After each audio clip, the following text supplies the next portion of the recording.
Hey guys, it's Dr. Carter from InMotion Chiropractic. I'm here with my daughter Julia, and today we're going to talk about foam rolling for the lower leg here, particularly the calf muscles.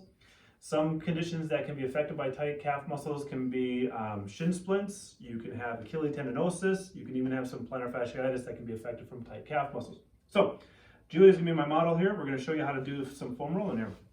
So what I want you to do, first thing you want to do is start about 2 to maybe 3 finger width up from the ankle bone here, the lateral malleolus, because we don't want to go right on the Achilles. And then I want you to determine a pattern that works for you. What I like to do is start working on the inside muscles first, then I go to the middle, and then I go to the outside. Okay? So to get started, she's going to turn her toe all the way to the inside. She's going to do 4 knee bends. 3, 4. She's going to hold that position. Now she's going to do 2 circles one way with the ankle, 2 with the other direction. Good. Without lifting her leg up, she's going to rotate it to the middle. Do 4 knee bends again. Good. There's short motions, just taking one small chunk at a time. 2 circles one way, 2 circles the other way. Good. Then she's going to roll and go to the outside. 4 knee bends, 2 circles one way, and 2 circles the other way. Good. So now she's got this chunk of muscle taken care of. What we're going to do now is lift it up, move it up again. Now we're going to work on that second chunk of muscle. Same pattern. She's going to move to the inside, 4 knee bends, 2 ankle rolls, 2 the other way, and then roll to the middle and continue. When she's doing the knee bend, she's working on trying to break up that fibrosis of adhesions between the muscles going with the muscle fibers. When she's doing the circles one way, now she's going across those fibers, trying to break it up that way as well. Good. For the purpose of this demonstration, we haven't added any additional weight to this, but if she wanted to, she could put this leg on top, so that puts more pressure down. If she wanted even more, she could lift her hips up.